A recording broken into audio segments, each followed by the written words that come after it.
Resurrection!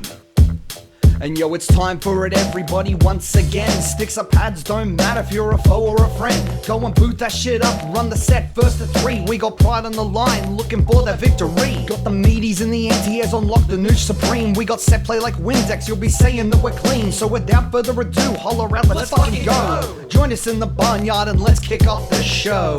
Don't touch that dial.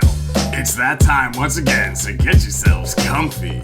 Introducing the dynamic duo, the Boomer and the Zoomer, the hosts who boast the most roast. Your boys Carnage and Old Maid Barry are here to take you down to the Bahnyard, where the banner is free and the hosts are surprisingly even more free. Take it away, you filthy animals. What's cracking, you lovely SOB sons of bitches? It's your boy Old Maid Barry, joined by the ever lovely, always handsome, and very much endearing co-host of mine, Carnage. How you doing, buddy? Yo everyone, yo Barry. I'm doing alright. It's cooled down a lot in Melbourne throughout the day. It was boiling hot. I was sweating severely, but it's cooled down now. It was good. it was a stinker here as well. It was horrible. It was fucked in Sydney. Yeah, But you know what's not fucked? Kamen Rider Super Climax Heroes. For the Nintendo Wii 2012, released in Japan, speaking of the critically acclaimed produced fighting game, our guest today is none other than the man himself, Sleepmode. How you doing, buddy? Look, I'm a little bit concerned for you guys because you're saying that game is not fucked somehow. Like, look, I mean, we can. I've been involved in the writing for two separate wikis for that game, but we can be honest about this, right? Like. I think it's one of those things where it's like, it's borderline Stockholm Syndrome now, where it's like, oh, I know, I know it's bad. We've just become desensitized. But it's my kind of bad. Oh no, baby. of It's course. my kind of bad. Like, we're not burying that either. Like, oh, far from it. No, it's like The Room. It's The Room of fighting it's made for games. like it's like all aiding fighting games. It's made for a very specific kind of freak. Like us, yeah. It's us. We're the Yeah, exactly. Fucking A. So before we sort of give you the platform to let the people at home know, just to give a little bit of insight to the mode of sleep, my good friend here, Carnage, has he's approached me before we did the episode, and he said, Barry, I've got some things I'd like to say to our good friend Sleepmode. And I was like, sure, buddy, take the platform. So, Khan, if you wouldn't mind. Yeah. No, it's so stupid. Alright, so there's three of them. So, Barry, do you want me to read out, what did you say to me? Read out one of them or all of them? You need to read all of them. I feel you'd be doing him a disservice if you didn't read all of them. I guess I have to be. Alright. What would you call Sleep Mode if he was a broom? What would I call Sleep Mode if he was a room? Sweep Mode. Alright, yeah. So fucking stupid. Alright, so if that wasn't good enough, prepare your anus for this one. What would you call Sleep Mode if he was sad? Would you call him Weep Mode? You would indeed call him Weep Mode, and for Yes! for Loud correct 2000. buzzer! Two for Yes, two. for 2000. What would you call Sleep Mode if he was a piece of candy? Oh fuck, there's actually a lot of directions you can take that one, hey? Don't overthink Would it be Sweet Mode? There we come on, he got it, boys, he got it, I boys. would have also accepted Treat Mode. You would have also accepted. I'm the one who wrote the question. The answer. Yeah, but it's my fucking name You you're got talking it, man. about, 3 for 3. 3 for 3, baby. Let's go. Off to a good start. You will be going home with a brand new bootleg Decade driver. Oh man, I thought I Yu-Gi-Oh I thought I was cards. going home with the Old Mate Barry Funko Pop. Oh, fucking hell. That's a throwback to a previous episode. Holy fucking shit. I feel at one point we're gonna need to get this thing made up and just like The Bahnyard like how we iceberg. sold the empty fucking trunky box. I feel we need to sell the Barry Pop. Just make the fucking Barry Funko Pop box, and then sell that. The sad thing is I have friends who do like arts and crafts, and like they could make that happen. That's the saddest part about it. This could be a reality. No, I don't want to live in this reality, but we could live in it. Oh shit. Yeah. So yeah, give us a bit of an insight. Tell us who you are, what you do, what you've done, and what you plan on doing.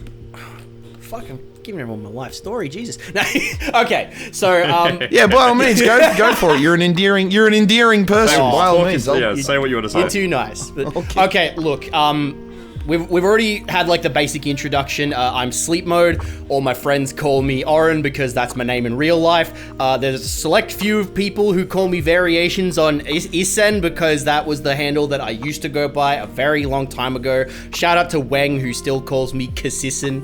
I'm from Brisbane and I am a competitive fighting game player. I am a commentator and a tournament organizer. I'm kind of like, you might call me a multidisciplinary idiot. I don't fucking know. I have many talents, none of them particularly well honed, but they are talents nonetheless. The main thing that I do in the fighting game community is primarily the tournament organizing. If anyone is familiar with me for reasons outside of just knowing me personally, they probably know me as the tournament organizer for the weekly Guilty Gear Accent Corps Plus R Netplay tournaments, aka Monday Night Plus Raw. Yes. Where I fucking love that name. Holy shit. As a wrestling fan, I fucking adore that name. You have no. I love seeing that pop up on my feed. I'm just like, I can't play this game for shit, but damned if I don't appreciate that. We have newbie tournaments every month, so. Oh, does anybody play Anji in them? Not if there's an Anji, usually. because if there's an Anji, I'm yeeting the fuck out. Not usually, but also just get better at the matchup, lol. Just stop being shit. Just don't lose. Just win. Yeah, I would. He's unlocked a part of my mind I didn't think I had. Exactly. But yeah, look, that's the main thing that I do. Is I run the Plus R tournaments. I also am like primarily an organizer for the Couch Warriors Queensland Ranbats as well. The main duty that I have there is I run our funny mystery game tournament. Where all I do is I just spring a game on everybody every month and say, fuck you, you're playing this game now. And sometimes it's a game where it's just, hey, I think this game is really cool and I want you to know about it. Sometimes I am philosophically asking the question, hey, what exactly is a fighting game? And sometimes I'm just playing pranks on people and making them play shit like bootleg Mortal Kombat 2 for the Nintendo Entertainment System. Let's go. The height of the medium. But otherwise, I guess I moonlight as like a semi-competent Marvel vs. Capcom 3 player and also Marvel mentioned. Plus R player, yeah. But look, I guess that's me. The only other thing is probably of note is the only reason I'm really here, aside from the fact that like I love the sound of my own voice and wanted a platform to. It is a really good sounding voice. I gotta be real with you. It's a very good sounding voice. Okay, I'm glad it's not just me that thinks that. I'm slightly less narcissistic now. But the main reason I'm here, aside from that, is because as I've actually been TOing for a pretty long time. A number of years ago, I kind of got into... Before the pandemic, I got into being a TO with the release of Samurai Showdown. Was that deadass your first, like, TOing That was my first, like, stint as properly TOing. Like, I was organizing... Wow, Yeah, okay. I was organizing the, the Sam Show brackets at the Ranbats, and I would frequently get first or second place because the only two people who entered the brackets that actually like played the game more than like once a month was me and Dejan, aka Taj Garo. Because, of course, he's Mr. SNK himself, basically. Of course, he fucking owns the game and plays the shit out of it. But, yeah, so at the one and only time that Brisbane has had a Couch Warriors run major was Sunny Side Up back in, was it 2019? 2019. Yeah, 2019. And I was having a fucking hell of a time trying to run the Samurai Showdown bracket and play it and commentate it, and because When I introduce myself on the Monday Night Plus Raw streams, I refer to myself as the host with the most responsibilities because I usually commentate and run the bracket at the same time. And clearly that's got a long lineage. And so the way that old mate Barry and I met was I am trying to organize, you know, matches to keep the Sam Show bracket moving along, and obviously all like what was grand finals? It was like fucking Grand finals was I think it was Somniac, it was Somniac and was it BK? Yeah, it was Somniac and BK Sama. Somniac and BK. So all the believe Street Fighter players who were playing the game as a side game kind of dominated the bracket. But I'm trying to keep everything moving, and I turn around and old mate Barry is there, and he's just pulled up the bracket online and has started directing people to setups without me asking for help at all. And I just look around at this guy whose the only interaction I had with him prior to that was him beating the fuck out of me in Soulcalibur 6 with 2B, and I asked him, what the fuck is that character doing? And he says... Did we play in bracket? Bracket, yeah. What the fuck? I had no idea. It was my Raphael versus your 2B. You beat the... Oh shit, that was you? I was the Raphael player. Oh my god. I was the... I didn't know. Raphael players are Family fucking reunion. unicorns in Soul Calibur 6. Everyone just wants to play fucking Yeah, Nightmare. which is crazy because he was really good at the time. At that time, he was like quite good, yeah. He was like, I'd argue he was top 3 when like at that point in the game. He might have been, but I mean, anyway, Yeah. what happened was we played in, like, my only interaction with you prior to that was we had played in bracket in Soul Calibur 6. You beat the fuck out of me with 2B. I asked, what the fuck is this character doing? And I distinctly remember you saying, I don't fucking know, dude. It's funny because the game has been out for like what 6 years now. Like it came out in 2018. Yeah, no, that's right. That is still the same reaction I give people today. I was actually playing it the other night with someone, and I was playing 2V, and I was doing that bullshit, and there's like, he was like, how the fuck am I supposed to beat any of this? And I'm like, I don't fucking know. You know what the best part is? I'm pretty sure these days everybody who still plays Soul Calibur 6 is like, yeah, no, like you can't get a straight tier list out of anybody. Because everyone's like, no. The game's not particularly well kind of settled because there's not a whole lot of players, and also the game is actually pretty well balanced. But also 2B's fucking shit. Oh yeah, she's like, well, I believe it was after I think it was season 2 when they nerfed her the assault stance. Yeah. She was really good at the start, but it was also a case of like knowledge check. In the same way that, like, I went with Dragon Ball FighterZ when everyone thought Goku Black was top tier, until they realized, hang on, the Vanish is only a threat if the bar is spent. I win now. And he went from, like, fucking top goddamn 5 to, like, and that was the case with 2B. The moment people realized, hey, hang on, I can actually, like, challenge this stance really fucking easily. And then they nerfed it on top of that because they're like, oh, we want you to play a footsies-based game. Wait a minute. I remembered that I'm playing Soul Calibur and sidesteps are really fucking good. Yeah, it was fucking insane. It was so insane. I was like, please let me be carried in at least one game I play. I beg of you. I play Gigas and Tekken for fuck's sake. I'm suffering enough Well, it's here. a good thing you play Kamen Rider Super Climax Heroes now, isn't it?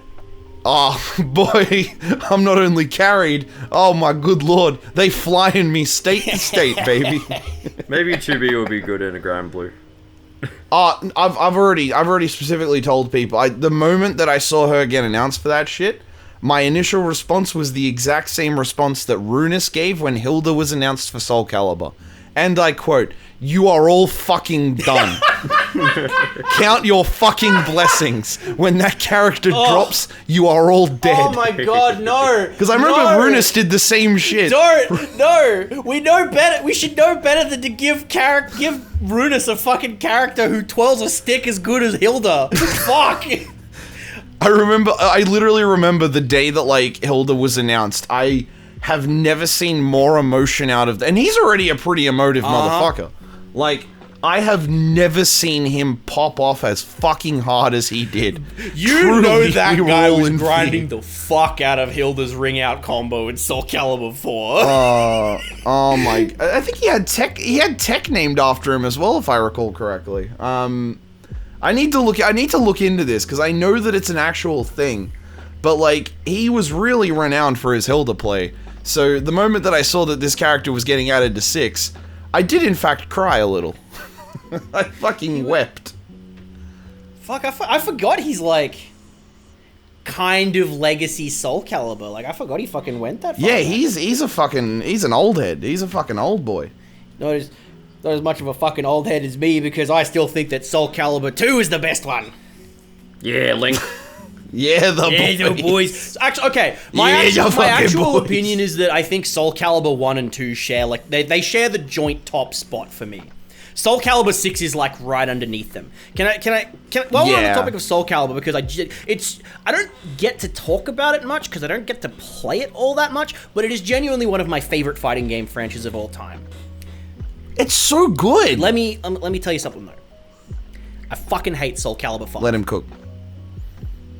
You are not alone on that, my friend. You are not alone on that. It's not First even Soulcalibur. bad at the things that it's trying to do. I just fundamentally disagree with what it's doing. What do you mean you put fucking instant blocks in Soulcalibur? Yeah, yes, I know that it is... A mechanic like that is justified in a game with Okizeme as brutal as Soulcalibur, but God Impact was right there, dude. It was, but there was also the fact that they tied God Impact to meter and shit. Like, that's what blew my fucking mind. Like, whenever I play Soul Cal 6 with people, I'm just like, hey, you see this thing that I'm doing? You needed meter to do that shit. Once upon a time, that cost meter. And that's like, again, in the context of Soulcalibur 5, that's like, it works, but it feels weird as fuck, you know? Like why do I have to spend It's meter not good. on On the basic shit. Like, it was not good.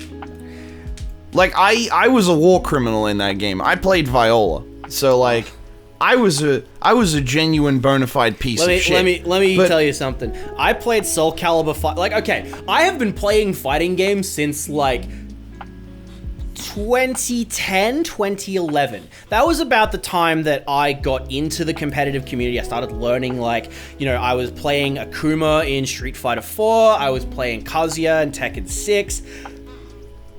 And I didn't like understand how to like be good at fighting games legit until like 2020. Like, I was really bad at fighting games, I think, for a really long time. There was a switch that just flipped in the side of your brain that was just like, what if I pick a top tier? Oh, God, I mean... He already picked a top tier. He was playing Akuma in Street Fighter 4. I don't know the tier list for Street Fighter 4. Not that you would have known I was playing He a was top tier with broken. fucking Akuma in my hands. The thing for me is that, like... It took a while for my, like, understanding of how to think about these games to change enough to the point where I was able to, like, you know, now I'm fucking... I like to think I'm pretty... Like, I'm not a top player or anything. Not that I want to be. I got better shit to do than be a fucking top player in fighting games. But I understand enough to be able to, you know, hold my own against some of the stronger players in my preferred games, to, you know, commentate, you know, talk about a lot of games with reasonable, you know, insight. That is not the case back when Soulcalibur 5 came out. And you can tell because for the entirety of my time playing Soulcalibur 5, I mained Zwei. He doesn't know chat. Didn't he have like the wolf? Nobody tell him. I gotta Google this now. Isn't he like the wolf? He had like a... He's the fucking JoJo's motherfucker. Yeah, Zwei is the it's guy been with so the long wolf since I stand, and played. he is also widely regarded as the single worst character in the game. Oh, nice. I thought he was gonna be really good or something. No. I haven't played Soul No, Calibur he was in a no, long time. Trash, but I played him because he in was a game cool. in a game that had Viola. No, he was fucking Why bad. I mean, Super who Bowl ended up was being good. fucking tops in that game? Oh, it was Viola free. Even Viola after they removed the fucking Infinite? free. Yeah, she was fucking nuts. Why was there an infinite? Yeah, there was an infinite in the launch version of the game. Nobody tell him about Soulcalibur 1. Bro. Nobody tell him about Lizard Man. Oh, Bro, Lizard you're talking about Soulcalibur 1 and you're worried about fucking Lizard Man? Soulcalibur 2 had the Lizard Man stuff. Oh, did it? No, both games had Lizard Man stuff. But they have Okay. different kinds of Lizard Man stuff. There's different kinds of stuff. So- Okay, I see. In Soulcalibur 1, Lizard Man's whole thing is that if he landed 6-6B on you, the big fuck-off launcher, he would do 4B plus K and then like slide G, and he'd do the fucking diving headbutt shit, yeah? And for some Yeah. reason, if that hit you like while you were in the air, it would send you fucking flying really fast. So from most screen positions, even if you air control, like not all screen positions, but a lot of screen positions, even if you air controlled, that combo was just a guaranteed ring out. And I fucking love it. it's great. I fucking love But it. the shit with Soulcalibur 2 Lizard Man is that he has a throw on 214B plus K. And this throw has a bug where he can like change his positioning during the animation so that he is like behind you while he's doing it. And then after he has changed his positioning, he's able to cancel it into like a guaranteed back throw. So he, and because the input for the throw is on B plus K, that means you can't break it. So he can get an unbreakable 90 damage throw. Fucking And he's not even close to the best character in the game because, like, who gives a fuck about an unbreakable throw when you are Shanghua pressing 2-2B? One of the most ignorant fucking moves in the history of fighting games. Every time you press 2-2B with Shanghua, you are like that one fucking TikTok where the guy goes, "That's right, the square hole." That's what that move is. The square hole. That's right. That's right. The square hole. Oh, shit. Yeah, dude, you shouldn't be worried about fucking Lizard Man in Soulcalibur 1 when Cervantes was so fucking good in that game that West Coast Maxi, like during the period of like Soulcalibur 1's main competitive relevance, West Coast Maxi literally put out a tier list that put Cervantes in the mid tier, not because he was like accidentally catastrophically wrong about how fucking broken that character is, but because he didn't want people to get the impression that Cervantes was so good that nobody would play anyone other than... He didn't want Cervantes to dominate tournaments because everyone knew he was top tier. So he intentionally hid the fact that Cervantes was categorically the best character in the game by putting out tier lists that said like a he was psyop. like mid-tier. Like, So he was fucking gaslighting. Yeah, that's like a psyop. or the story goes anyway. Look, no shade to West Coast Maxi. You know, you did a lot of consultation for Soulcalibur 3 Arcade Edition, aka Soulcalibur 3, but it's not fucking busted to hell and back. Not a fan of the fact that like half of the game's cast is in the bottom tier according to the Japanese scene, but you know, we all make mistakes. You at least remove variable cancel, so no shade to West Coast Maxi. But seriously, fucking Cervantes is fucked up in that game. Like, okay, we don't have to keep talking about Soulcalibur, but I can keep talking about Soulcalibur, you know? This is a Soulcalibur episode now. We're gonna next time we bring you on, it'll strictly be a Soulcalibur episode. We'll just be like, we won't even do the intro. We'll just be like, what's going on, everybody?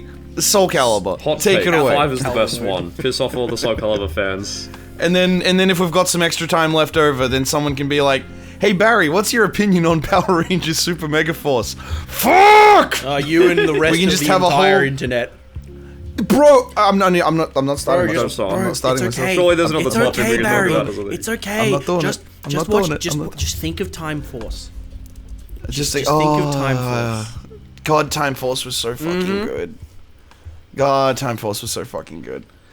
Oh shit. Well, we've got some questions that we've prepared for you today. Let me hit you with one of them, my good sir. And here's one that I'd actually really like to know, personally from me. Because the way that you described yourself in the terms of, like, wanting just to play fucking everything. That's actually, like, a mantra that I myself have picked up on myself. Because I remember when I started playing fighting games, a whole mentality I had, I was in that like fucking mindset of I want to get good. I want to like find this one game I'm good at. But then games just kept coming out that I thought were really sick. And the more I did that, the more I'm like, I don't want to like restrict myself to just one game.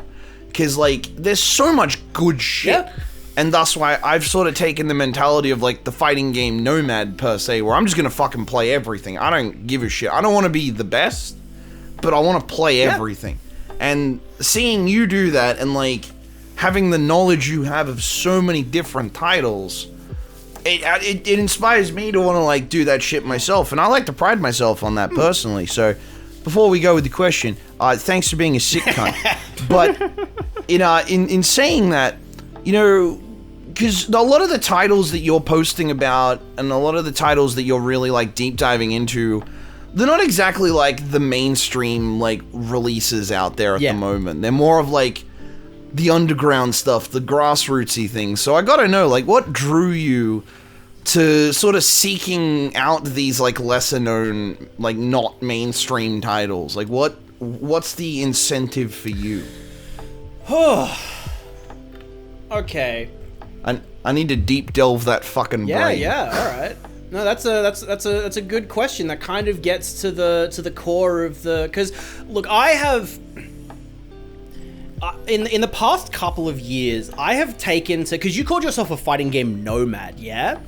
I have come to call myself in recent times a fighting game knowledge seeker.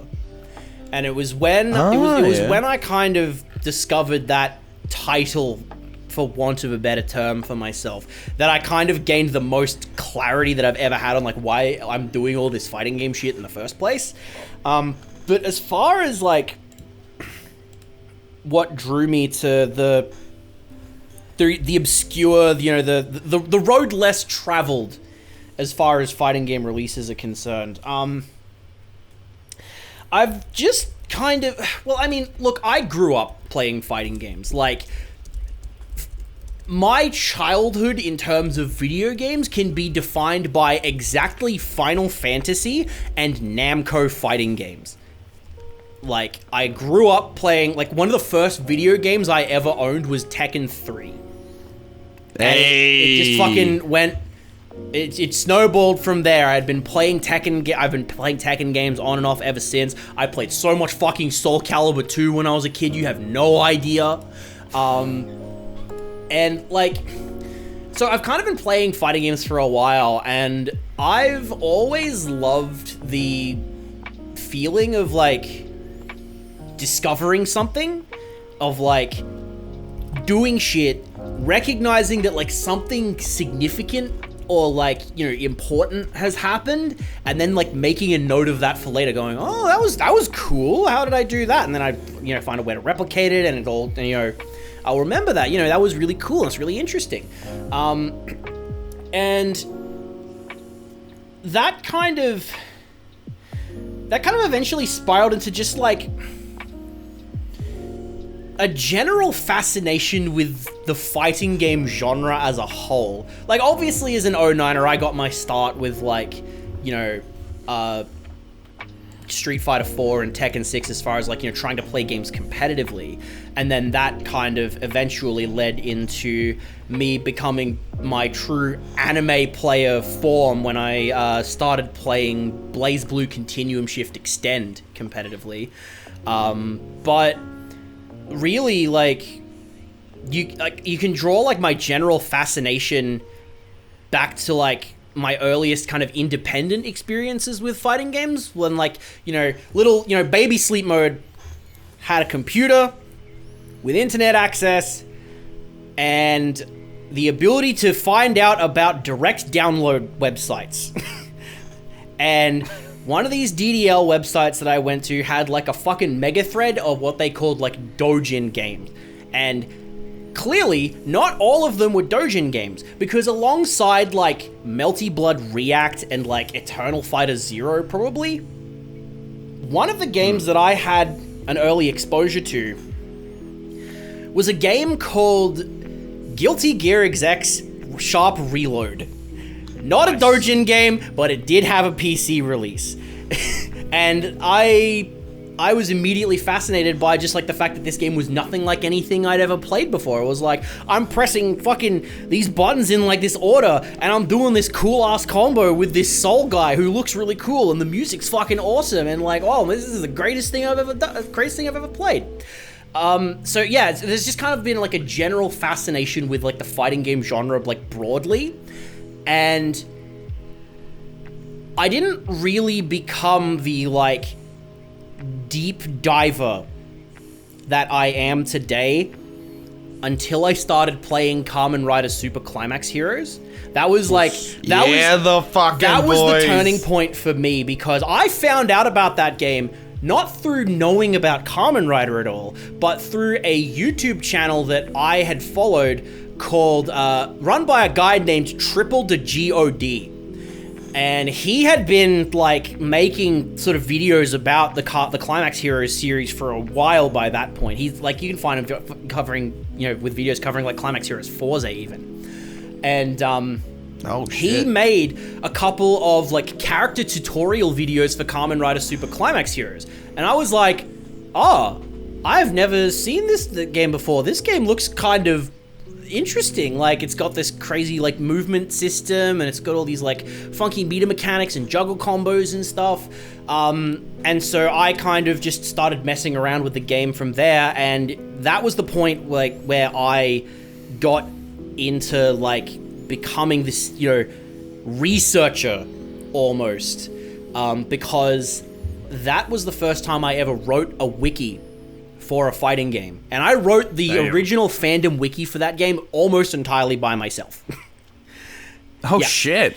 Almost entirely by myself. There were a couple of contributions from some friends here and there, but the majority of that initial wiki was done by me, except for my good friend who goes by the tag Shithead, who made and he is a dear friend of mine. He doesn't really play many fighting games anymore, but he is a dear friend who is responsible for the Kamen Rider Ornak page on the fandom wiki.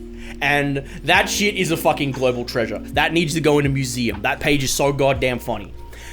But, so Climax Heroes was the turning point. However, my general fascination with poverty games can actually be traced back to Jackie Chan in Fists of Fire. Oh, now we're cooking. So, I actually discovered that game, not Fists of Fire, but its precursor version, the Kung Fu Master Jackie Chan, because they had a cabinet for that game at the Laser Force, like the laser tag place, the Laser Force out in Woolloongabba when I was a kid. And I played that game once because I was like, what the fuck is this weird ass like Mortal Kombat clone with Jackie Chan in it? What the fuck? And it was like, that was another case where it's just like, it was like nothing I'd ever seen or played before in my entire life, and it just kind of got lodged in my brain. And I honestly don't even remember how I found out about Fists of Fire, but I found out about Fists of Fire, and it eventually became, like, for a long time, I was the Jackie Chan in Fists of Fire guy. Like, some of my oldest online friends still know me as the Jackie Chan in Fists of Fire guy. It is my fault that they associate Jackie Chan in Fists of Fire with Andrew WK, because one of my earliest but best YouTube works was a short video detailing the various infinites that a bunch of characters have on Jung in that game. And the song I set it to was Ready to Die by Andrew WK. Ah, shit, yeah. And that is sort of a small meme among a few friends of mine. And also, I titled the video Making the Most of Getting In on Jung. And so now a couple of friends are just like, making the most of getting in on X. So you can trace it. Like, I've had what drew me to like the road less traveled is like, I love digging into like games that don't have a whole lot of documentation. Like, I love writing wikis. Like, I love sort of contributing to these communal field guides that we have for fighting games.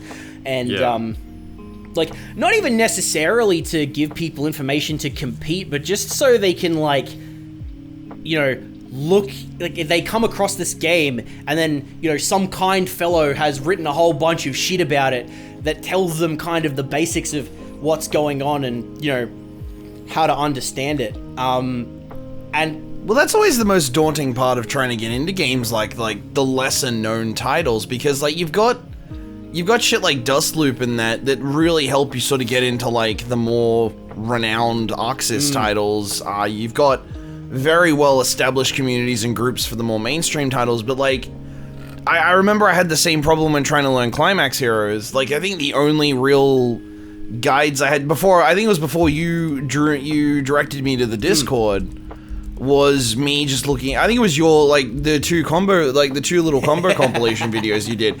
Those were the only two real decent kind of sort of visuals of the game that I had to go off. So I'm just like, how do I do any of this shit? Because I very much work on like a notation system, and I'm just like, how do I do any of this? Like, yeah, so like having sort of someone there to go, hey, like let me put this into perspective for you, because it may very well be your next favorite fighting game, but it's never gonna get that way if you don't know what the fuck you're doing and you don't understand just how fucking sick this shit can be. Or on the like, not opposite end of the spectrum, but kind of like a bit further away from that, like, obviously a game like Kamen Rider Super Climax Heroes can be one where it's like, it's good that this game has a wiki, because it's like, for all the ways in which it is like categorically one of the worst fighting games you have ever played, it also has a lot of really interesting ideas, and there's like the kernel of like a genuinely fantastic fighting game in there. Because, I mean, aside, that's the fucking aiding special. Like, that's what aiding does. Like, how good any given aiding fighting game is like directly proportional with how much time they had to develop it. But like, on kind of like going further down the spectrum, are either of you guys familiar with a game called Toki Densho Angel Eyes? The name rings a bell, but I can't say I'm too familiar with it. So Toki Densho Angel Eyes is one of the first, like, you could call it like anime fighting games. Like, it is one of the earliest fighting games to have like a universal air dash mechanic, and it is also the very first fighting game to have what we would now call a homing dash. Huh. So it is it is the very first fighting game to have a homing dash.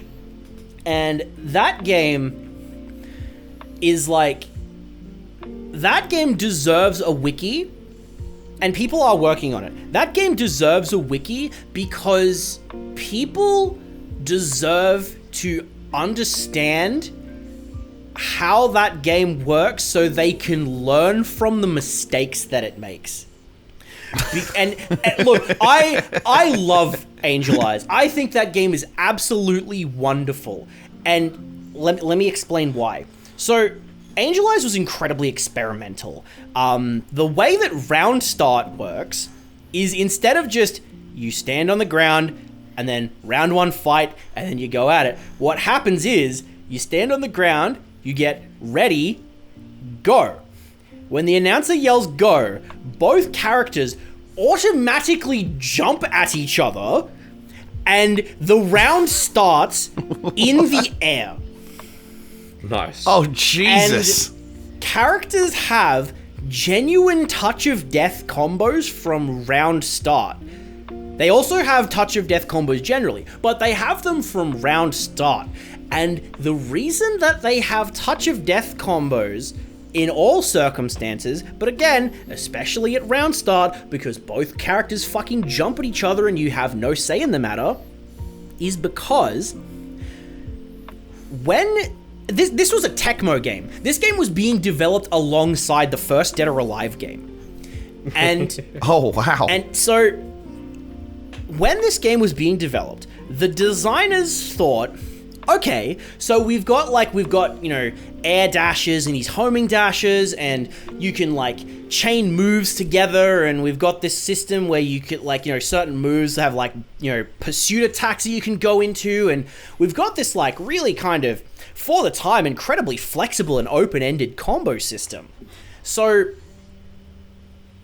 so the developers thought, we want to give players a reward for doing cool combos. We want there to be some kind of, some bonus that you get from really utilizing the combo system to its fullest. And the conclusion that they came to when developing that bonus was they said, let's make damage scale in reverse. So, the longer combos go in that game, the more damage each hit does. So many Kusoge games have that, eh? And it's like what the damage fuck? scaling. That's so incredible. And what just think about that. Just think about that. What a wonderful mistake for a fighting game to make. Is that not just beautiful?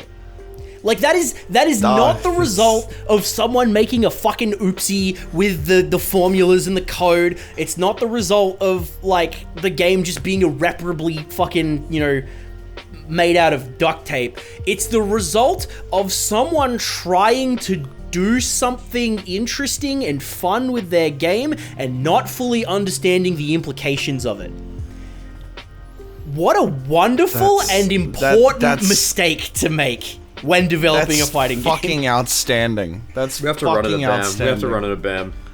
Oh fuck. Okay, that you wanna? or Okay. Connect Sports Boxing. If you want Angel Eyes at any point, you go talk to Pitchy. All right, I'll hit him Of up. fucking course. You go talk to Pitchy. Fucking She will sort you out. Of course, it's fucking. Pitchy will sort you out. She's got you covered. Thank you, Pitchy. Shout outs to Pitchy.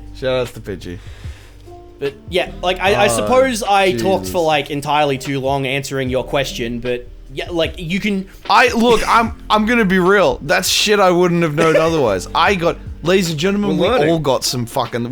Dude. Think of the fun facts that we have. There's now. an edutainment. I'm nothing if not an endless bin of fun facts about fighting games. I fucking love fun facts, dude. By all means, with the next question, I hope you drop some more. I'm sure I'll find a way. Alright. Fuck yeah. Right. Hey, Khan, take the next question, will you? Alrighty, which one are we gonna ask? We have a lot of good ones, i.e. 4. So I gotta pick a really good one. Because we only want the best for sleep mode. We only want the best. You have to pick the best. Alright. If you pick one that's not the best, I'll fucking neck you. Alright, I got one. You ready? You ready, sleep mode? Oh, I'm ready as I'll ever be, Khan. What is your favorite fruit?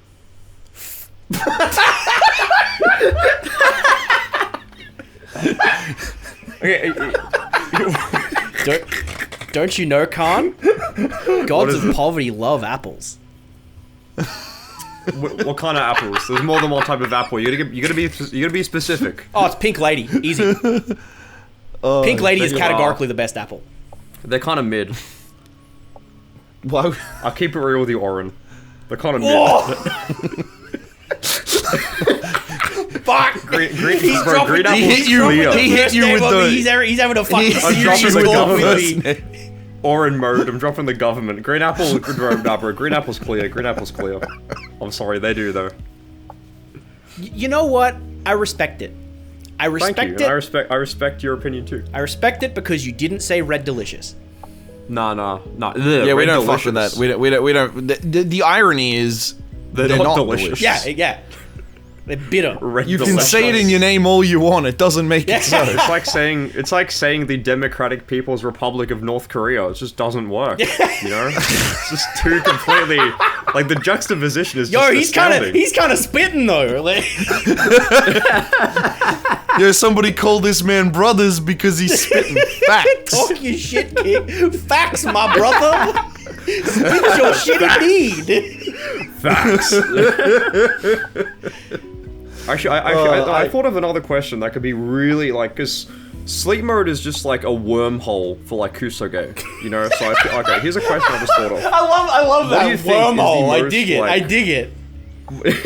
What do you think is the most unknown, most least mainstream, just scuffed fighting game that you know of that no one else would know of? That no one else knows of. Maybe not. I'm sure there's another person on the planet who's heard of it. Maybe not in like our scene, because you're the type of guy who knows all the really obscure stuff. Like that Angel Eyes thing. Yeah. How you want to know how obscure I can get? Guilty Gear Strive. No, what? Guilty Gear Dust Strike. No. That there is a conversation to be had with that game, because that game is it exists. But no. Because okay. All right. So this is about as obscure as I can get. Oh, okay. So the Sega Mega Drive has a reasonably active homebrew development scene. There's lots of like, you know, Sonic the Hedgehog ROM hacks, and people are making like, you know, custom games and shit like that. One of the most impressive recent developments that have come out of Sega Mega Drive homebrew development is the development of, like, I shit you not, an actual fighting game engine for the Sega Mega Drive called Hammer Pig. Hammer Pig. Yeah, Hammer Pig. Huh. And Hammer Pig. that engine, there aren't a whole lot of games that have been used that are using that engine right now, because people are just kind of like, not many people really know about it. It's kind of localized almost exclusively to Brazilian like homebrew devs. Oh, nice. Shout outs to Brazil, honestly. Shout out Brazil. Brazil #1. The most stable of netplay. Shout out Brazil.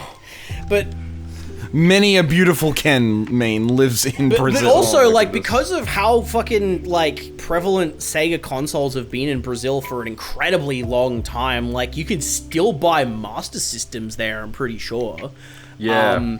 Like PS2s and stuff. Yeah. So, like, and it, because of, like, economic factors, like, what we would consider retro fighting games are still retro video games are still very much kind of, like, you know, part of the cultural conversation in Brazil.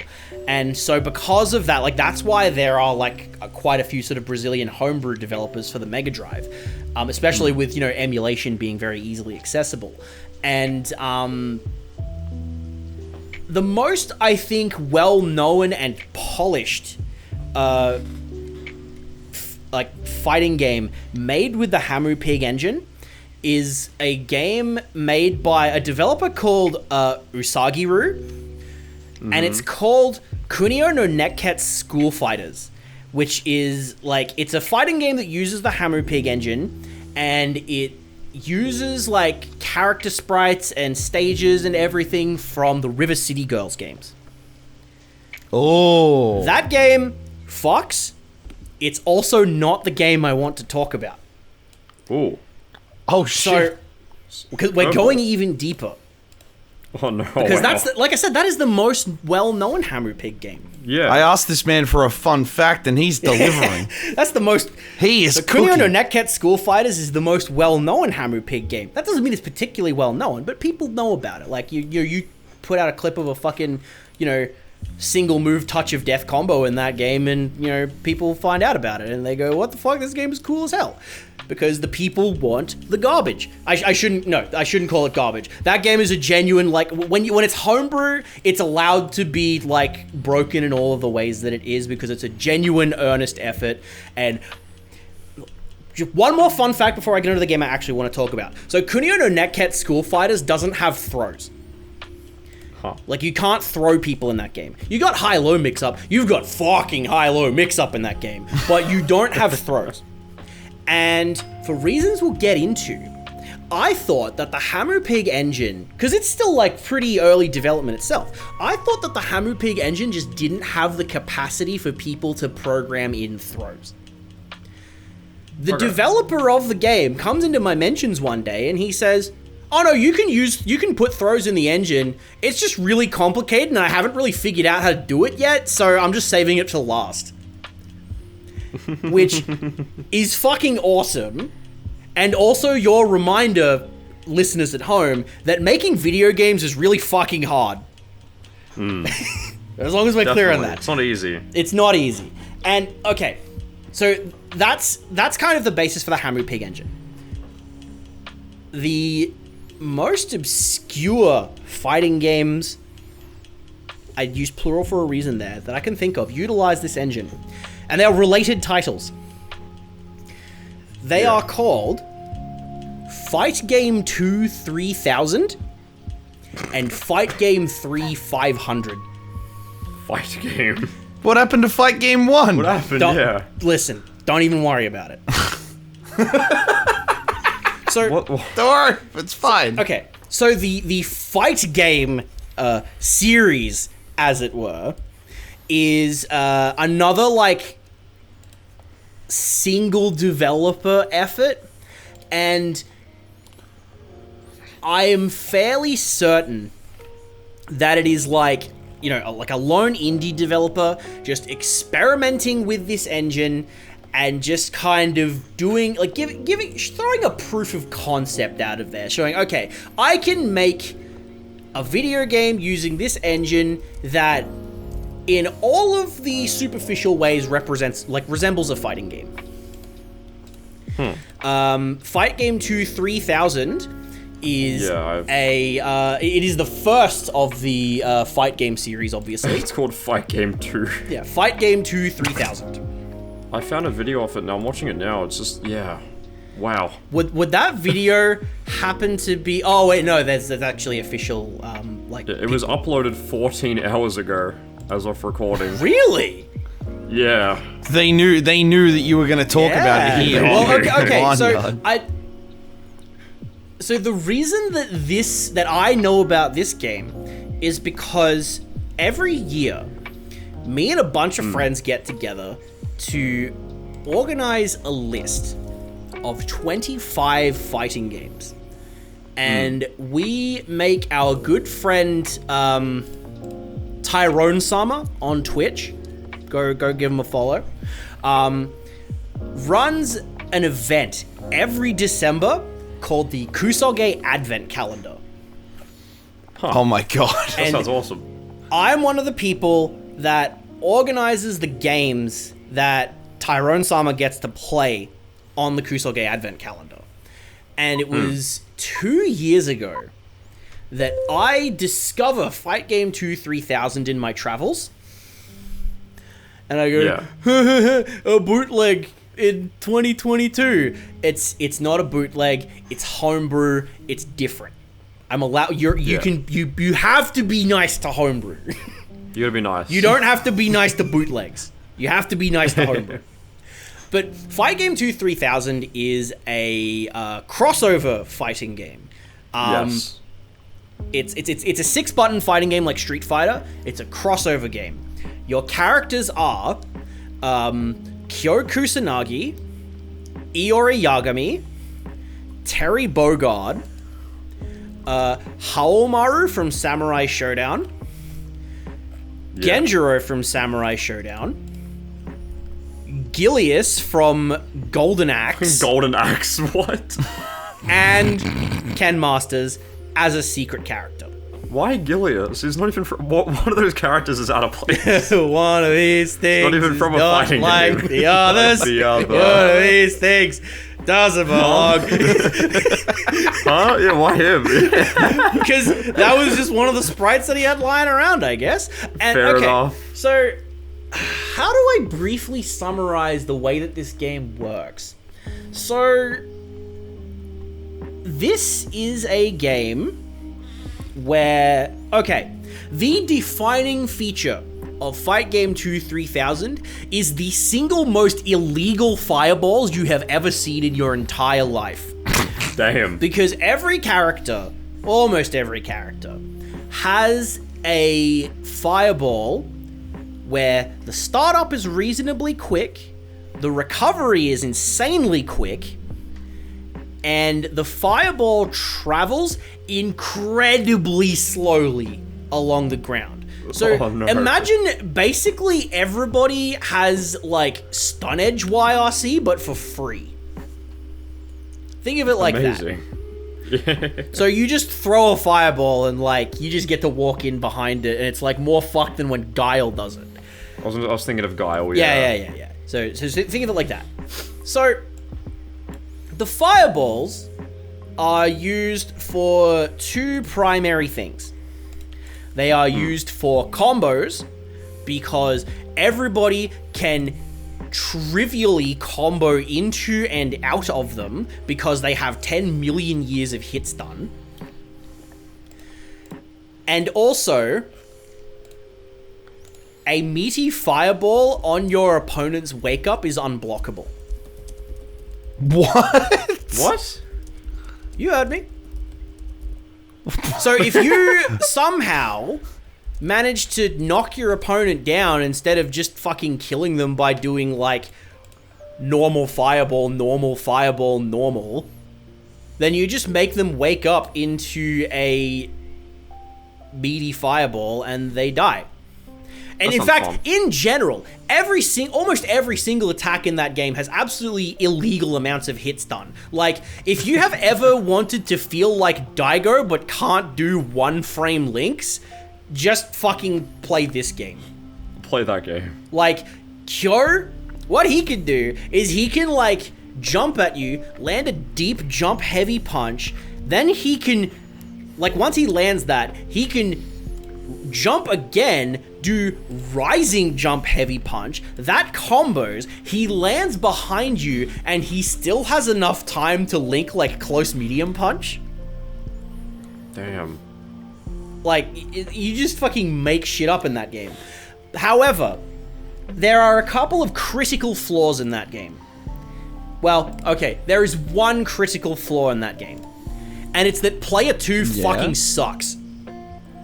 Player 2 is unplayable because not only is there, like, Player 1 advantage in trades, if you are Player 2, you also can't do meaty fireball unblockables.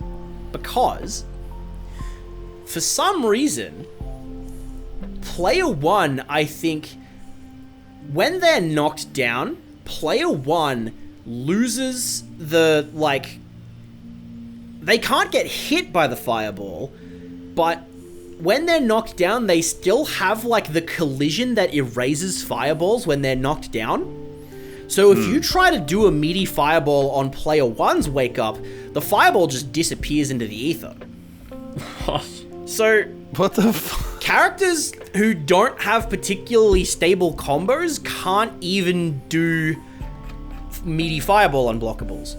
So all that, so now you're playing, and the Player 1 trade advantage matters the most for the single best character in the game, which is Player 1 Genjiro. Player 1 Genjiro. Player 1 Genjiro. Because Genjiro has the single best normal in the game, which is his standing heavy punch. And that button is, it's a fucking hit scan button. Like, it will, like, the hitbox extends so far beyond the sprite, it's not even funny. And that move, like, it's insanely fast, it easily combos into Fireball, which allows him to walk up, hit stand heavy punch, throw out another Fireball, that combos, you're dead. He wins trades, so he automatically wins in the mirror, and we figured this out while we were playing this in 2022 because we discovered that this game has the Marvel vs. Capcom 2 switch glitch. Oh. So if you hold down the... Yeah, Khan will know about this one. If you hold down a button at round start, the game will automatically buffer that button for you as soon as you become actionable. Yeah. So all have to time Genjiro has to do, if he's Player 1, he just holds down the heavy punch button and he wins. Just get it. The Just get it frame one. only recourse that the opponent has is you can unconditionally perform special moves out of block stun.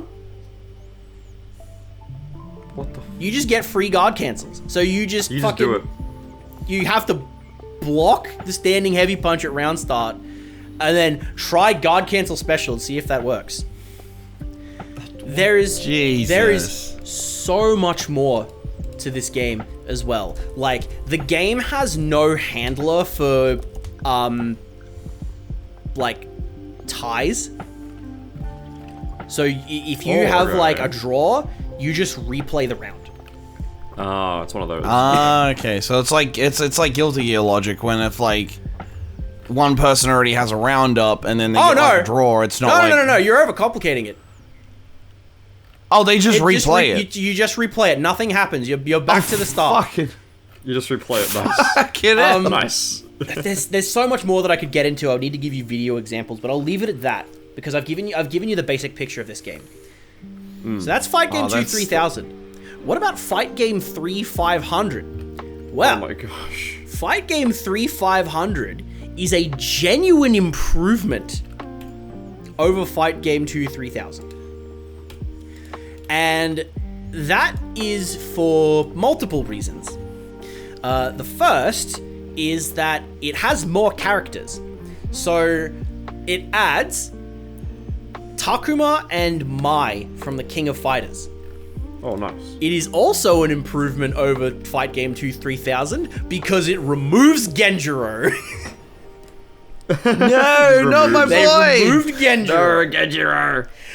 We need him. I was so invested in him based on that one It explanation. is, No. it is also an Punch round improvement start. over Fight Game 2 3000 because in Fight Game 3 500, even though Player 1 still wins trades by default, Player 2 Player 2 is able to do meaty fireball unblockables. So, Ooh. and that's especially important in this game because even though they were unable to remove the meaty fireball unblockables, they removed the fireball loops. Because even though fireball, you can easily combo out of fireballs, it is impossible to combo into them. If a fireball connects with someone who is in hit stun, the fireball just disappears and they don't get hit by it. Huh. Oh. They just do not get hit by it. Fucking alright then. Yeah. So like a balanced you have to game. you have to do actual combos in this game. I mean that's alright, I guess, but I don't know, the way that you were selling fucking Fight Game 2. Oh, We wait, need to run no, Fight Game 2. That's Run fucking Fight funny. I forgot to tell you the most fun part, which is Fight Game 2 3. So you remember how I said that Kunio no Netket School Fighters doesn't have throws? Yeah. Yes. So Fight Game 2 3000, and this also goes for Fight Game 3 500. Both of these games, they do not have throws. They also do not have overheads. And they also do not have lows. What? So how the fuck are you supposed to open somebody up? There's Well- no lows. Wait, there are no... What? Well, No lows, No. no overheads, no throws. You can just block everything. Just hold back. just you wait. I didn't say that you could just block everything. Oh, okay. So, there are two ways that you open somebody up. The first is that, as far as I can tell, entering your blocking animation has, like, an actual number of startup frames. Huh. So what this means is if you string, like, certain moves to, like a crouching medium punch or something, Yeah. if you string that together in such a way that your opponent leaves block stun before the next move connects, it's unblockable. It's unblockable. It's unblockable Amazing. because you have left block stun and you didn't have enough time to re-enter block stun. Oh my goodness. That's one way to do it. It's a bit Thank you, Remember. it's less consistent. It's less consistent. But it's still a way. The Yeah. most consistent way to open up your opponent is you find some way to get behind them. Usually you can do it off of a knockdown. And the reason you want to get behind them is because it takes a small amount of time. If your opponent is facing away from you, it takes a small amount of time for them to turn around to face you. However, the way that you block attacks in this game is you hold back, but you don't, you don't hold away from your opponent no matter what. The way that you block is, it's actually determined by your character's facing direction. Huh. So you don't hold back relative to your opponent, you hold back relative to the direction that your character is facing in. And what that means is if you say knock someone down, which is incredibly easy because there's no air resets in this game. So you just anti-air someone, they're knocked down, you jump over them, and then what you do is you make them block a meaty normal. You just mash like, again, crouching medium punch or something.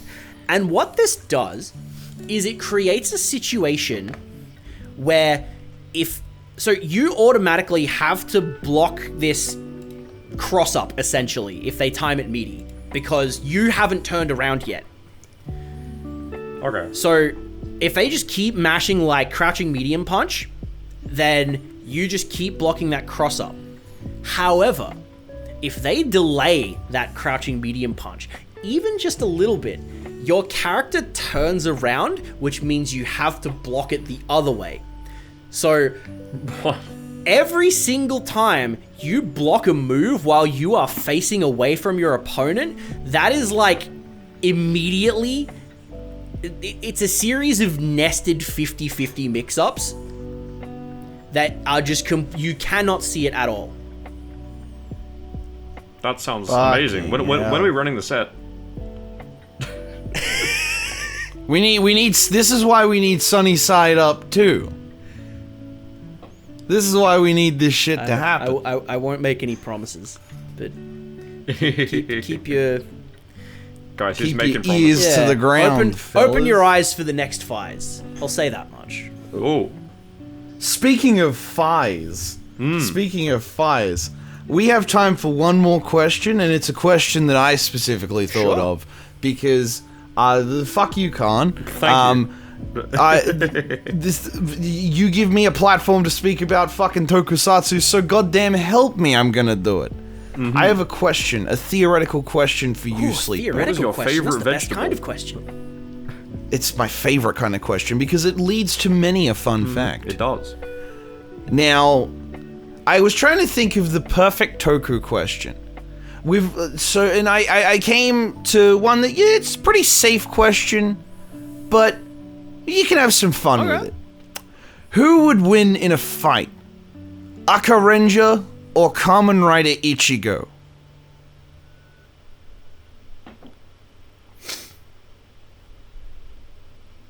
Is it just Akarenja by himself? Just Akarenja. Just Akarenja by himself. Batman, because he has prep time. Kevin McAllister! Kevin McAllister. No. I'm not using the fucking the Battle Tyson movie Kamen as Rider Ooze versus Kevin McAllister. Or Ooze, whatever you say his name is. I don't know what his name is. Ooze. Ooze. Yeah, like Ivan Ooze. Yeah, same guy. There's even one where he's purple. It's the same guy. See, I'm aware. I'm socially So conscious. basically what I'm asking at this point is Kamen Rider or Sentai. Like it's basically what it boils down to right here.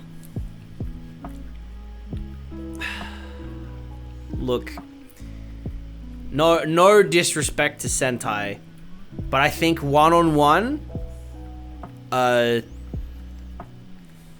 Rider probably wins. You reckon? Only because the entire point of Super Sentai is we can do anything as long as we work together. It's literally, through the power of friendship. Kamen Rider he's Takeshi Hongo is used to doing shit on his own. He is, through no fault of his own, a very lonely man. He's used to doing shit by himself. And of course, that also means fighting. Usually, in order to beat the monster of the week, Super Sentai, we need the whole squad. And, okay, Go-Rangers didn't have the mechs, because the mechs... Yeah, Go-Ranger and Jakku didn't have them. Yeah. I know that. The first two did not have them. It wasn't until... because the concept of the Toku mech wasn't introduced until Spider-Man. That's my favorite fun fact. I know that from Barry.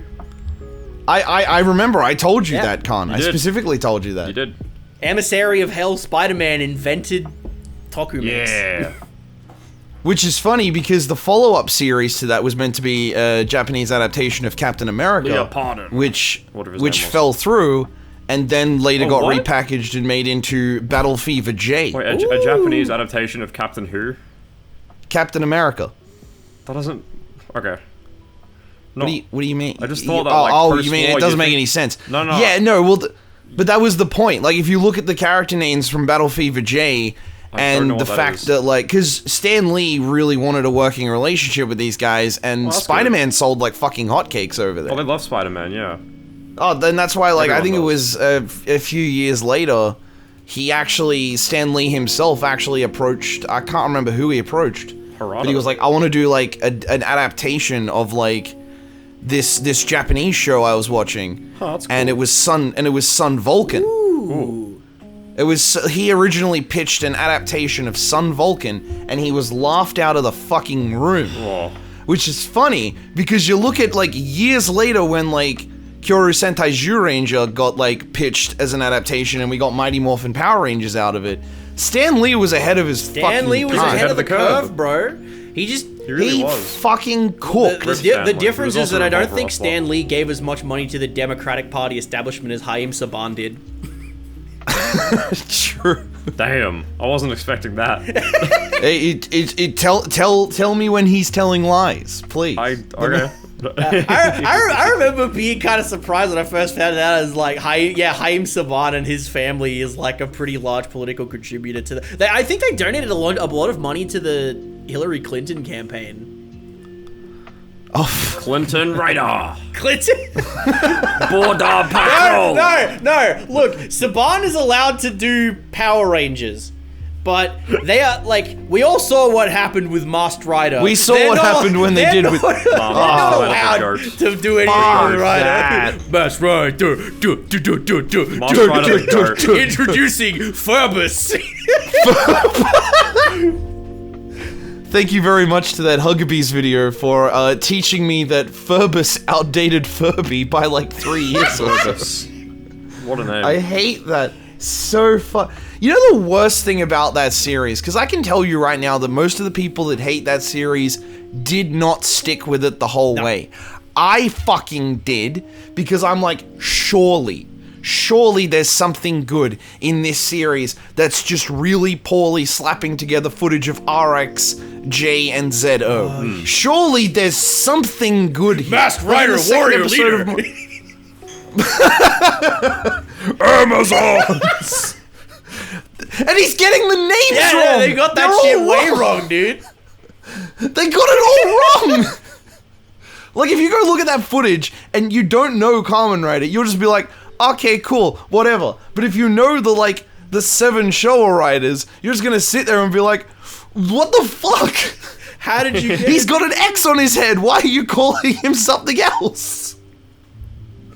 Oh, it was... At least Dragon Knight came along and did it right. We fuck with Dragon Knight. We fuck with Dragon Knight. Fuck with Dragon Knight. We fuck with Dragon Knight the TV show, and we fuck with Dragon Knight the video game. Also made by Aiding. I actually made a video about it if you want to go watch it. Go check him out. You guys should go hit this man up. YouTube.com at SleepModeFGC.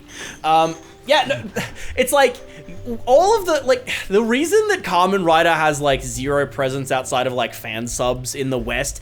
Like, it's starting to be fixed a little bit now with, like, Shout Factory, and I think it's just Shout Factory, actually.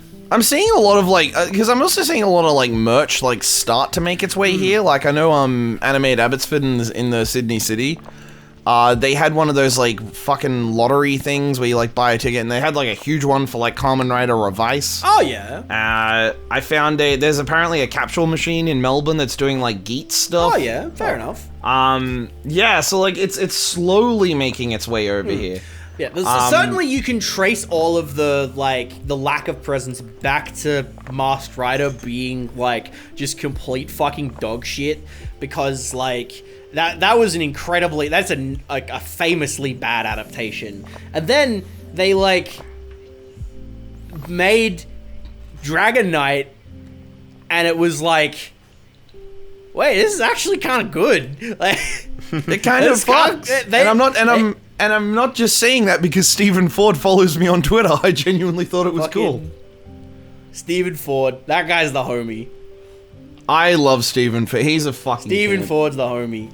But yeah, and it's just like that show just didn't take off. It's sad. It just didn't take off. Yeah, didn't it end like prematurely? Yeah. Or some shit? It got cancelled before it got to the end of the run. I remember the last, like, from what I remember, because the Discord that I run, the bungalow, we were running we run a weekly tokusatsu viewing night.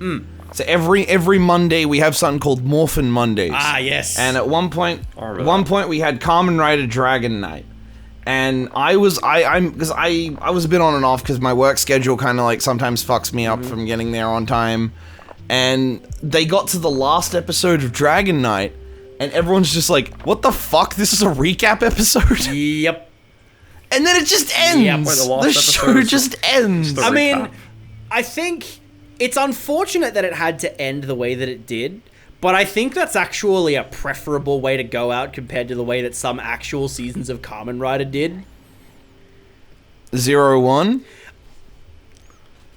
Yeah. The way that ended, that upset me because you can tell that there was more they were gonna do. Yeah, and then fucking COVID they happened. lost fucking like 5 episodes to lockdowns, which you know, I would prefer the incomplete Yuya Takahashi story over like the fucking like the cast getting COVID, but.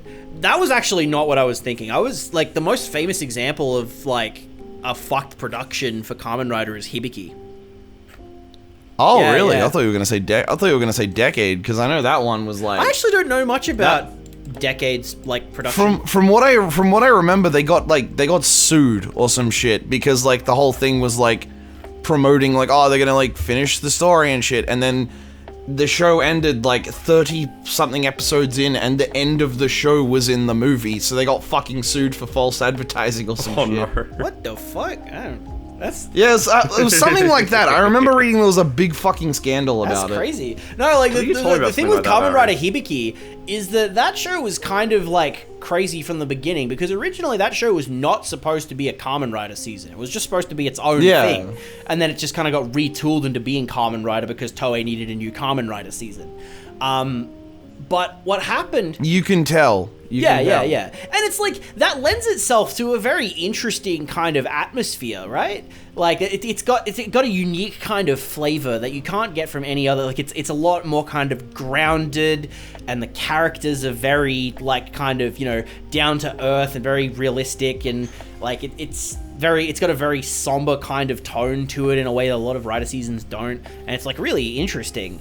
But then you get to the last stretch of episodes, and suddenly the wheels have more than fallen off. They have fucking, like, flown into the stratosphere. Because, like, I think, like, it was something like the head writer or a bunch of, like, the writing team effectively just got replaced or something like that.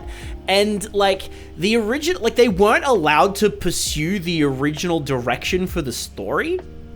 So they had to, like, so like they were retooling the story for the like final 10-15 episodes so hard that they were literally rewriting the script for the final episode as they were shooting it.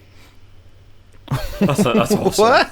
And it's like, it just leads to the show. It's just like, you go through the first like fucking 30 episodes of Hibiki, and you're like, wow, this show's fucking great. Like, it's got like all the things I said before. It's got this like crazy, like, you know, this very unique and somber like tone and texture. And there's just so many interesting sort of things happening. And then you get to the final, like, final 10-15 episodes, you just go, oh. Oh, like, no. Oh, no. It's like, oh, this is even worse than when the wheels fell off of Kabuto. At least Dark Kitchen was funny. I hear the same thing happened with Faiz as well, like where like the last fucking run of it was just dog shit. I haven't seen it, so I wouldn't know, but I remember the Super Climax Heroes Discord having like a big thing about it. And then I went and followed it up with my friend Alto, and he was like, "What the fuck? No, the ending was really good." And I'm like, "Well, you're saying this, and they're saying this, and I don't know, man. I don't know." You see, that's because the way that we experience media is incredibly personal to us, and no matter what, the way that, like, you are inevitably going to bring a piece of yourself into every, like, bit of media that you watch, and that's why a lot of people they'll watch something like Kamen Rider Fires, and they'll go, "Yeah, this is fucking awesome. It's got like this crazy dark tone, and like the suit designs are really cool, and I love it when Takumi says, 俺には夢はない。でも守ることはできる." Watashi wa speed mode, sleep mode desu. I said speed mode, I can't even speak. そうじゃなくて、お前はカネジでしょ。 No, what does he say in Kamen Rider? It's like, Bochi no Chinchin Machisai? What does he say? The only word that you said in that is just penis. I know. None of Say the word that. penis Everything and else that you butcher said the was rest of just the phrase noises. on purpose. Yeah, that's my point. This is gibberish because I don't understand Kamen Rider. That's this entire conversation to me. I mean, look. Yeah, that's The only that's word that, you that's said is and that's penis. the piece of Khan that he brings. You know, the piece of himself that he brings whenever he experiences Kamen Rider is that he summons the Bugatti and he thinks about dick. There you go. How do you think I won 0810? Winners bracket the whole way through. Let's Didn't go. drop a fucking game. Let's go. Oh wait, no, didn't you lose like one game to I Santo? lost one to Santa and then immediately just won the next rounds free. They're not ready for Fucking, They're not ready for. we gotta gatekeep the pocket place. They're not ready for the fucking Bugatti, dude. Which is crazy because, like, when I've been playing Climax Heroes with Mismatch, because, like, that guy hits me up for one of two things, and both times he says, "Yo, torture dungeon eyes emoji," and that means one of two things. We're watching more Kamen Rider O's because I've put him onto the Mega Max trilogy. Literally, he was like, he said, "Hey, Sleepmode, what Kamen Rider seasons should I watch first?" And I immediately said Double. Just watch Double. Anyone who wants to get into Kamen Rider but doesn't know where to start, watch Kamen Rider Double. Just do it. Just do it. It's peak fiction. Double goes fucking Double, hard. so good. I've talked at length about this with Mismatch, but like Double is like, it represents everything that I love about Kamen Rider. Like you know, visually, like in tone wise, like theme wise, like it is everything that I love about Kamen Rider as a concept. It rules. Watch Kamen Rider Double. And then watch Futo PI afterwards. Which is also Futo so good. PI rules. Because that, like, it's not the greatest show I've ever watched, but it is so clear that the people who make that anime fucking love Kamen Rider Double. Oh, they had fun. They had, bro. When they did fucking, what was it? Was it the updated version of WBX? Yeah, Double goes next. Yeah. I was like, I remember hearing that. And I'm like, oh shit, they're cooking. They're fucking cooking. That hits, dude. It hits different. But that fucking slaps. Yeah, so I've put Mismatch onto Mega Max trilogy. So he's finished Double. I got him to watch O's with me because I wanted to do an O's rewatch anyway. It's been a long time since I've watched O's, and that show is fucking awesome. And I'm gonna make him watch Forze after. Yes. I'm so excited because that's gonna be be the first time I have watched Forze since I got into Kamen Rider back in like 2018.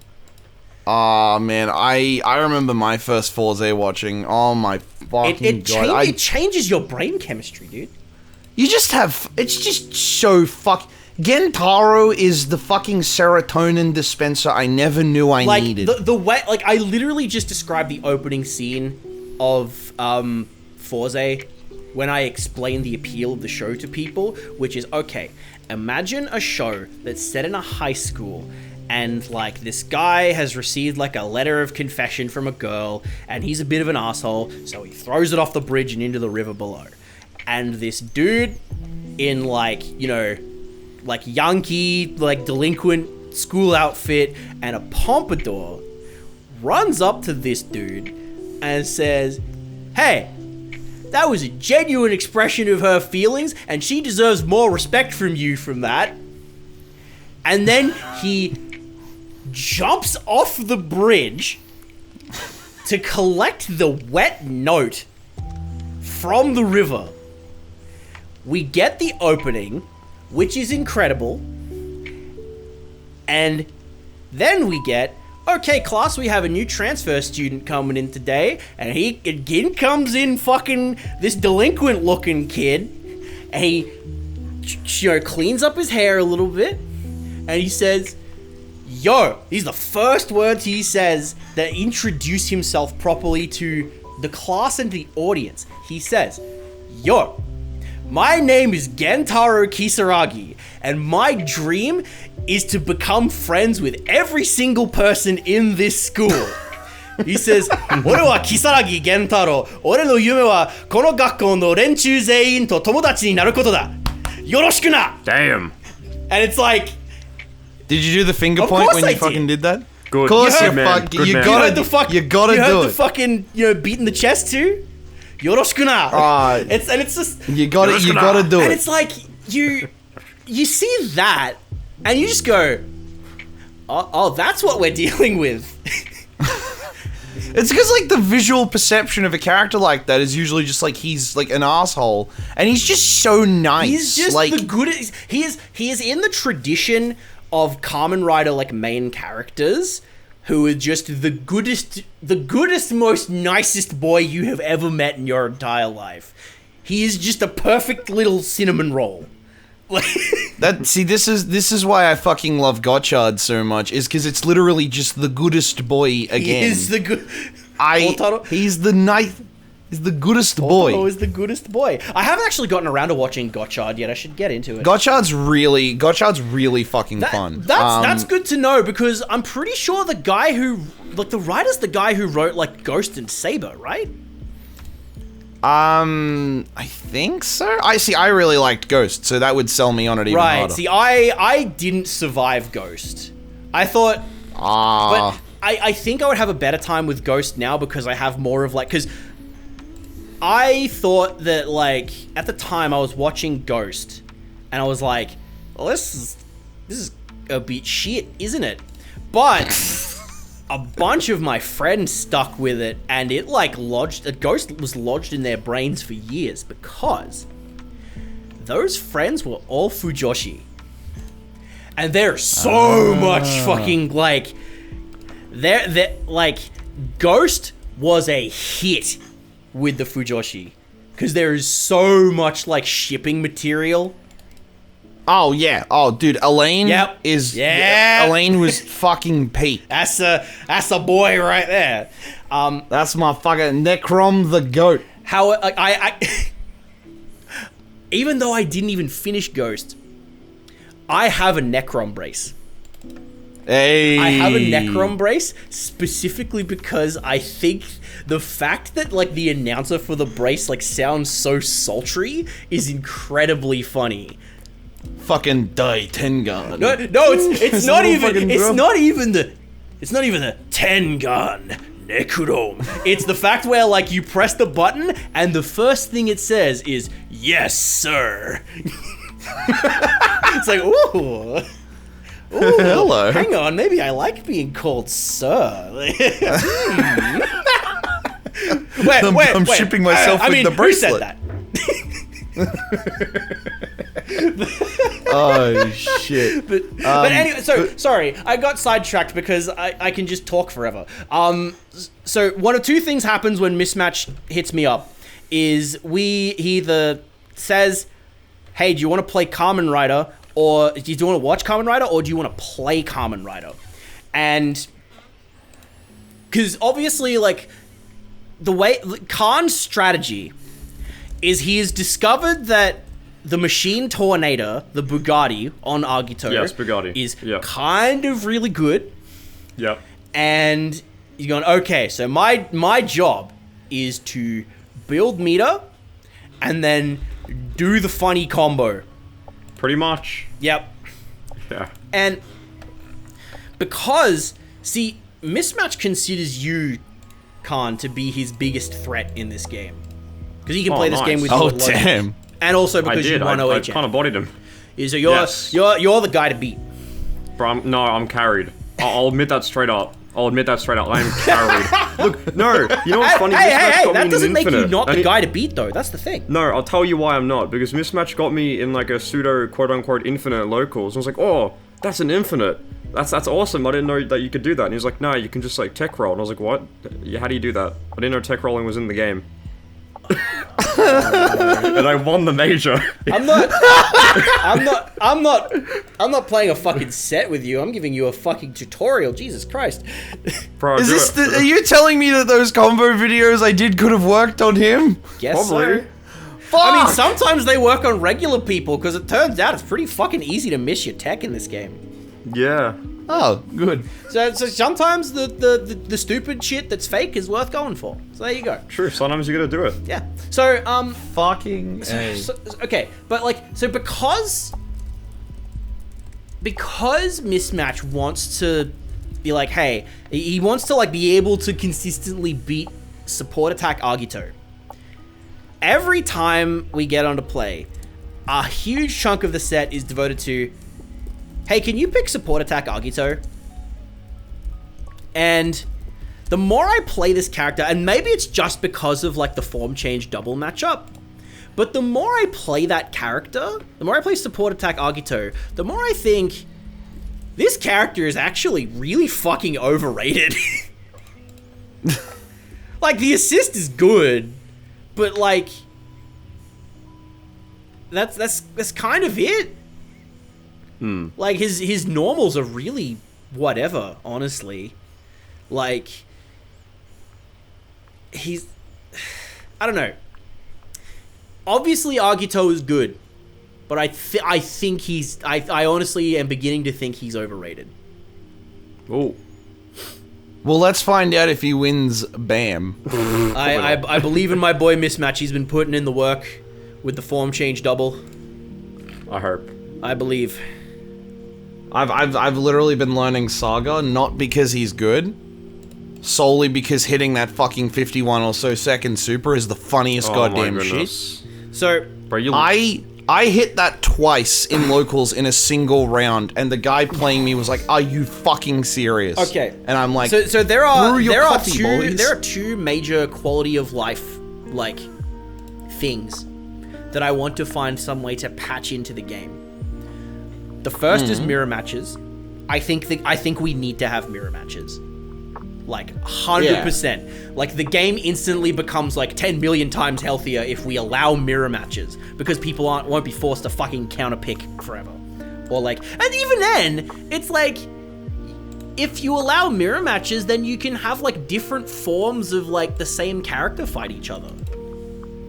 True. So true. that it means that like more characters on average are playable. But also, the other thing I want to patch in is, so we know that tag mode is banned, right? But one of the interesting things about tag mode is that if you land a super, instead of playing like the super cinematic for like the point character, it plays like a generic super animation where both of your characters come in and just do a rider kick. And that animation is significantly shorter than every other super in the game, like bar none. Huh.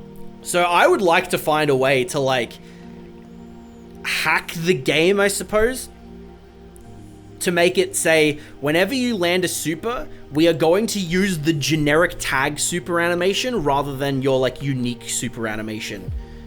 So it doesn't take so fucking long. I don't know, man. Having the 49-second long Saga super is pretty fucking you should funny. mod it so that whenever a character does a super, the game slows down. You just watch it. Yeah. That's my kind of mod, baby. Yeah.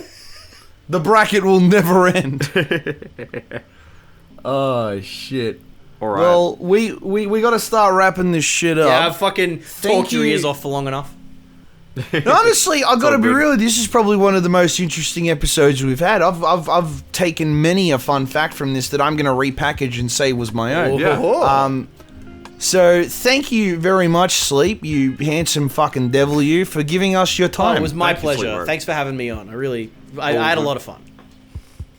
we had a lot of fun. And by we, I mean myself and my good friend, my wonderful Tronky associate and brother in arms, Khan, who I'd also like to thank for joining us tonight. Thanks for having me. Yeah, it's good. Thank you. Always a good time. And until next time, ladies, gentlemen, and everything in between, we've been the Bahnyard.